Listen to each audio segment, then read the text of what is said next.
Le Sénégal abrite aujourd'hui une rencontre d'importance cruciale, la deuxième du genre, après celle qui a été tenue l'année dernière à Addis Abeba. Donc celle-ci concerne une semaine entière dédiée à la Grande Muraille verte.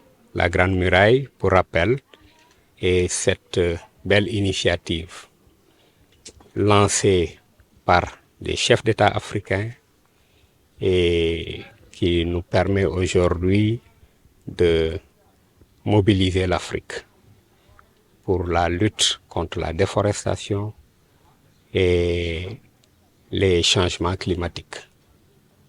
Donc cette rencontre permet à l'ensemble des parties prenantes de ce grand projet panafricain de se mobiliser pendant plusieurs jours pour faire le point sur l'état de mise en œuvre de la Grande Muraille verte, l'état des réalisations, discuter des difficultés, contraintes majeures et se projeter également pour l'avenir. D'abord qu'il faut saluer le leadership et la vision du Sénégal sur la question de la Grande Muraille verte, puisque le Sénégal est très engagé dès le début de cette origine pour pouvoir pousser vers un enjeu qui est, ou des solutions à des enjeux qui sont essentiels pour l'humanité. Il y a chaque année une urgence climatique, une urgence de biodiversité, une urgence dans la lutte contre la désertification.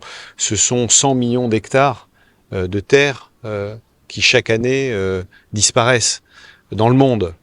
Alors ici au Sénégal, les techniciens et les experts de cette semaine auront l'occasion d'aller voir de très belles réalisations, notamment la réalisation de la réserve naturelle de Koili Alpha, qui est un grand succès au Sénégal. Il y a d'autres succès au Sénégal. Et bien sûr, l'Union européenne appuie depuis 2010. Je crois qu'on a contribué à l'équivalent de la restauration de 250 000 hectares de terre, à la création d'emplois, notamment pour les femmes et les filles qui accompagnent ces restaurations et la génération de revenus aussi qu'elles impliquent. Et je crois que tout ça, c'est à mettre à notre crédit et dans une logique d'accompagnement qui est une logique d'accompagnement d'un objectif qui est commun entre l'Union européenne et le Sénégal, qui est de pouvoir améliorer les conditions de vie des populations en répondant à ces trois grands défis que sont la lutte contre la désertification, pour la biodiversité et pour limiter les effets du changement climatique.